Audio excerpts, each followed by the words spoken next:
Hi everyone, it's Nalanie and welcome back to my channel. In today's video, I finally got around to filming this video for you guys and I've been wanting to do it for a while.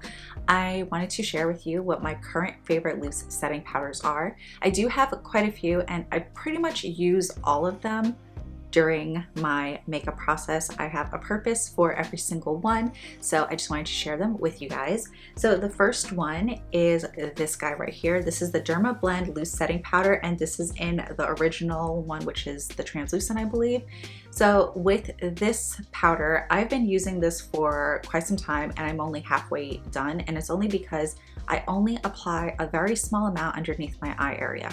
When I put concealer on, no other loose powder smooths out my under eye area. I just have really wrinkly under eyes and nothing. Unless I go in with a powder foundation, it'll crease, it'll separate, it's just not cute. So this is the only powder that I use underneath my eyes, and then I just set my nose and my chin area, just pretty much everywhere where I'm highlighting.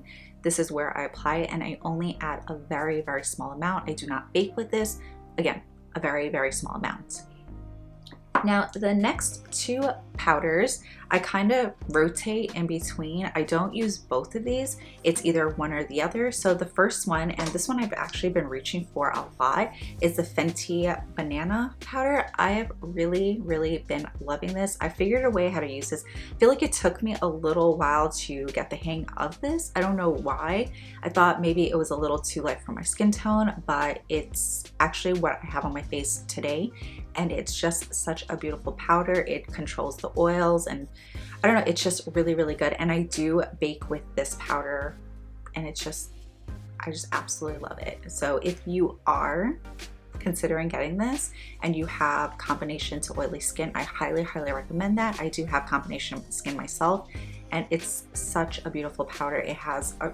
It's just such a good powder. So when I don't use the Fenty powder, I go in with my HudaBeauty Banana Bread powder. This is so good. It is just, I've been loving, this is actually the first baking powder that I fell in love with. I wasn't really doing the whole baking process because I couldn't find a powder that I really truly liked that wasn't giving me flashback, or, you know, I was just having a lot of issues with it, and this was the first powder that I bought and loved and fell in love with, and I'm absolutely going to repurchase it when I'm finished, but I do still have a lot left. You don't need tons of product with this.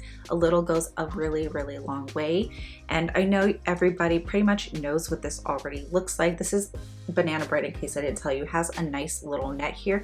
I feel like it kind of gets in the way when you're really trying to get a lot of product out, but it's fine. It's not a big deal. I know a lot of people kind of remove the net as well. I'm not going to do that. It's not necessary, but it's such a good powder.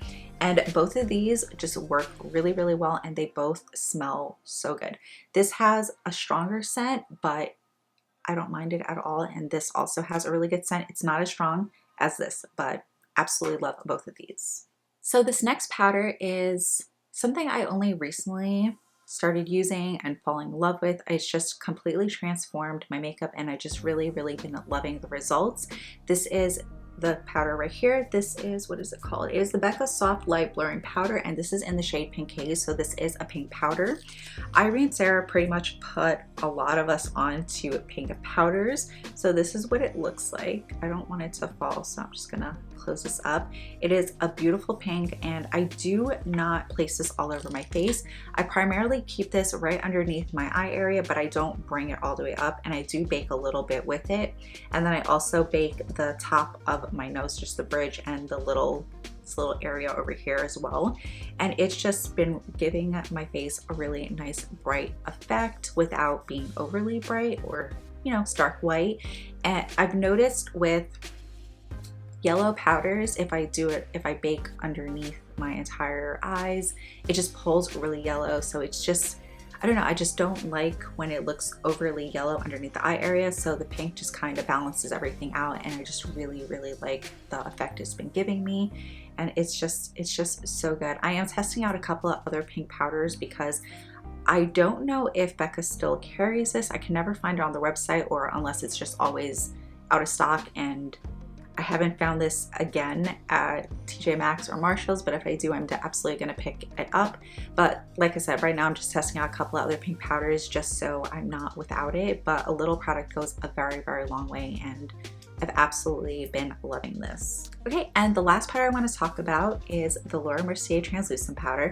Now the thing is with this powder, because I have all of these other powders that I use on a day-to-day basis, I don't find myself reaching for this to set my face. So it's one of those powders that I keep in a small little container, and if I get oily or shiny throughout the day, I take a blotting sheet, kind of absorb any kind of oil, and then take a little fluffy brush and just kind of pat wherever I need the oil to be absorbed. I can show you what I mean. I have it actually over here.